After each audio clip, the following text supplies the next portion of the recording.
Dear friends, no दिला channel में मैं रामफल मौर्य एडवोकेट सोनीपत आपका हृदय से स्वागत करता हूं, अभिनंदन करता हूं।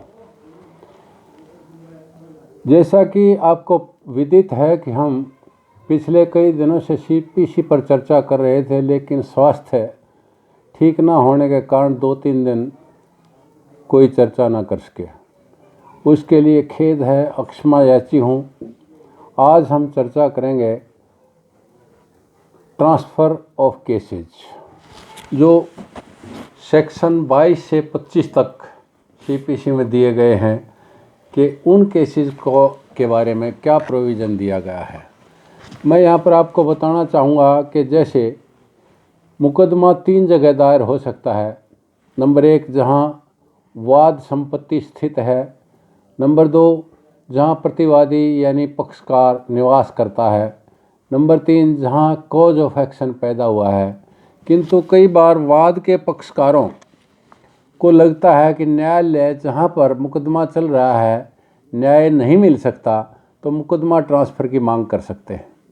और यही कारण है कि धारा 22 से 25 मुकदमों का अंतरण ट्रांसफ़र ऑफ सूट्स बारे व्यवस्था दी गई है।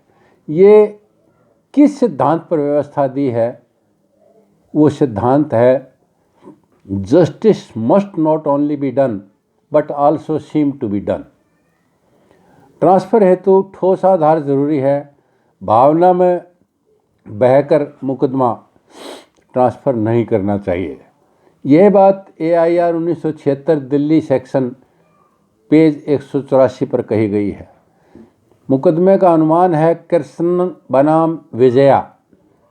पति पत्नी के मध्य मुकदमा हो तो पीड़ा और सुविधा भी पक्षकार की देखी जानी चाहिए। दोनों एक दूसरे को धमकी देते थे तो मुकदमा तीसरी जगह बदल दिया गया। आर राज्य लक्ष्मी बनाम रविंदर शर्मा, AIR 2004, NOC पृष्ठ 122। बलराज सिंह वर्सेस अजीत सिंह, AIR 2005, राजस्थान 120 पर यह कहा गया है कि ट्रांसफ़र के लिए गुड और सफिशेंट कारण होना चाहिए। AIR 2016, सुप्रीम कोर्ट पृष्ठ 718, तेजल बैन वर्सेस मिहिर भाई भरत भाई कोठारी। इसमें एक स्थान पर विवाह विच्छेद की कार्रवाई चल रही थी और दूसरी जगह पत्नी ने दूसरी कार्रवाई के तहत मुकदमा कर रखा था। तो विवाह विच्छेद वाला मुकदमा भी अन्य कार्रवाई जहां पत्नी ने चला रखी थी वहीं स्थानांतरित करने का आदेश दिया गया। अब सेक्शन 22 के ऊपर चर्चा करते हैं। सेक्शन 22 क्या कहता है? सेक्शन 22 कहता है power to transfer suits which may be instituted in more than one court. जहां अंतरण की एप्लीकेशन दी जानी है, अपीलीय न्यायालय या उच्च न्यायालय में दरखास्त दी जानी है। अब इसके लिए प्रोविज़न क्या कहता है? प्रोविज़न कहता है where a suit may be instituted in one of two और more courts and is instituted in one of such courts, any defendant, after notice to the other parties made the earliest possible opportunity, and in all cases where issues are settled at or before such settlement, apply to have the suit transferred to another court, and the court to which such application is made, after considering the objections of the other parties, if any, shall determine in which of the several courts having jurisdiction the suit shall proceed। अब इसके लिए जैसा कि मैंने आपको कई authorities बताई हैं, यहाँ पर यह बताना चाहूँगा कि जहाँ पर अंतरण की एप्लीकेशन दी जानी है वो अपीलीय न्यायालय या उच्च न्यायालय में दरखास्त दी जानी है। और कब दी जानी है? इशू फ्रेम होने से पहले। जहाँ दोनों न्यायालय एक ही अपीलीय न्यायालय के अधीन हों वहाँ आवेदन अपीलीय न्यायालय में देंगे। जहाँ दोनों न्यायालय एक ही उच्च न्यायालय के अधीन हों वहाँ उच्च न्यायालय में देंगे। जहाँ न्यायालय विभिन्न उच्च न्यायालयों के अधीन हों वहाँ उस उच्च न्यायालय में दरख्वास्त दी जाएगी जहां स्थानीय सीमा के अंदर वह न्यायालय स्थित है, जहां वाद दायर किया है। ये बात सारी सेक्शन 23 में कही गई है। किंतु मैं यहाँ पर आपको ये बताना चाहूँगा कि AIR 2004 Andhra Pradesh page 84 MS Shri Raghavendra Exports versus Navkar Enterprises में ये होल्ड किया गया कि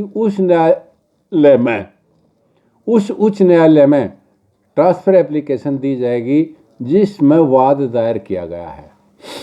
फैमिली कोर्ट है तो हाई कोर्ट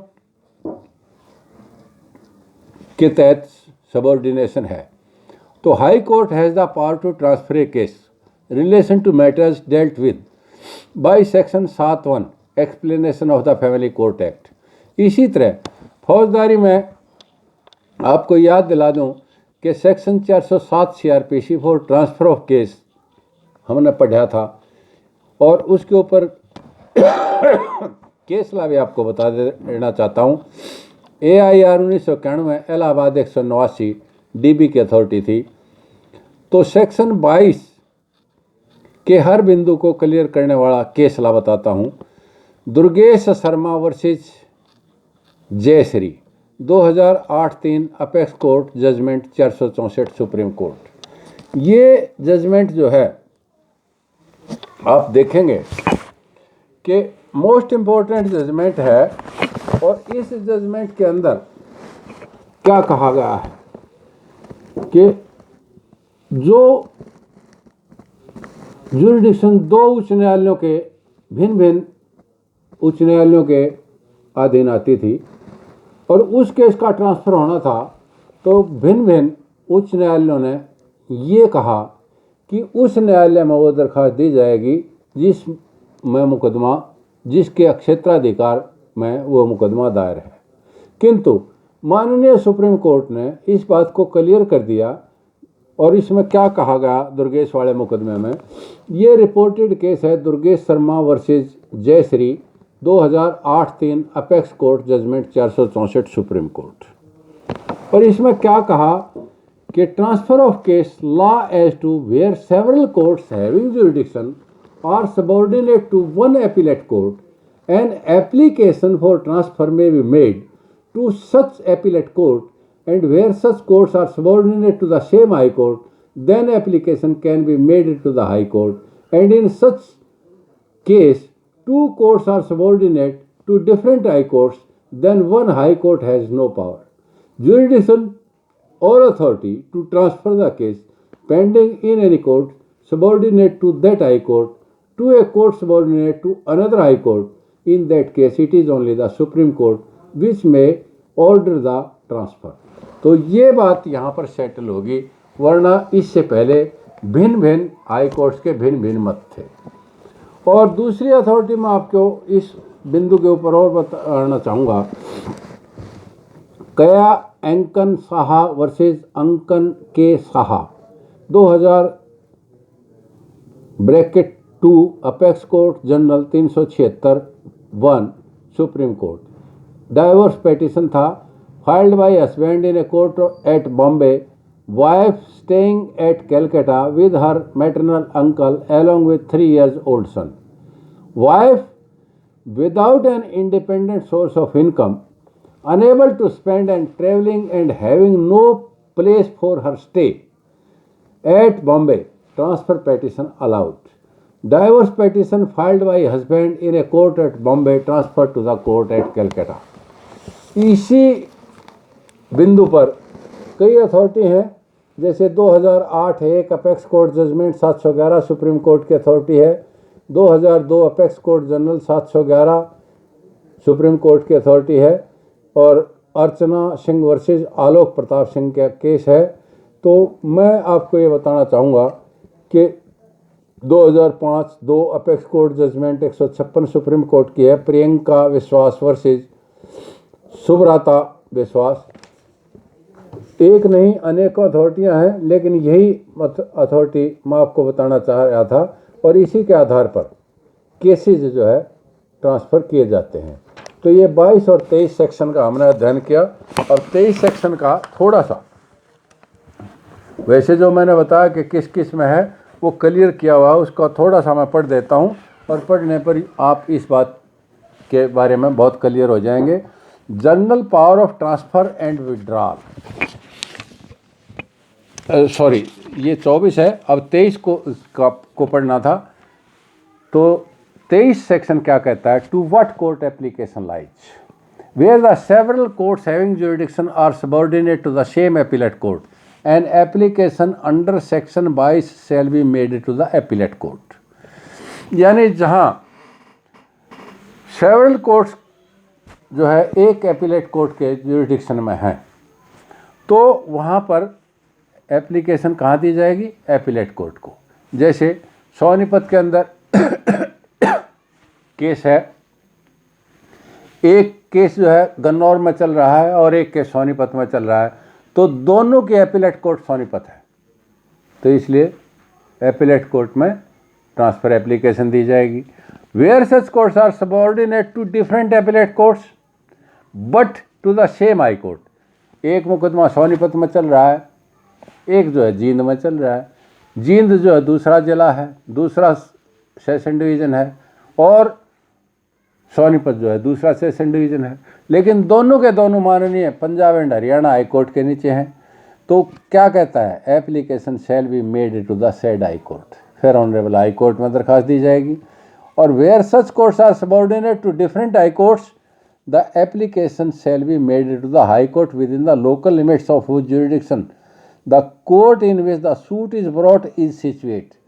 इस के ऊपर जैसा मैंने आपको बताया काफ़ी विवाद था, लेकिन बहुत से हाई कोर्ट इस बिंदु के थे, इस पक्ष में थे कि जिस न्यायालय में वाद दायर किया गया है उसी न्यायालय के हाई कोर्ट में दरखास्त दी जाएगी। लेकिन 2008-3 apex court judgment page 464 Durgesh Sharma versus Jayashree के मुकदमा ने इस बात को निर्णित कर दिया कि जब दो भिन्न भिन्न हाई कोर्ट्स के क्षेत्राधिकार के अंदर की बात है, ट्रांसफ़र होना है, तो माननीय सुप्रीम कोर्ट को ही अधिकार होगा, ना कि किसी हाई कोर्ट को। तो इस प्रकार से आज हमने सेक्शन 22 और 23 को पढ़ा, कल 24 और 25 को पढ़ेंगे। मुझे आशा ही नहीं, पूरा विश्वास है कि आपको मेरी वीडियो पसंद आई होगी और आप इसे लाइक और शेयर करें तथा चैनल को सब्सक्राइब करें। जय हिंद।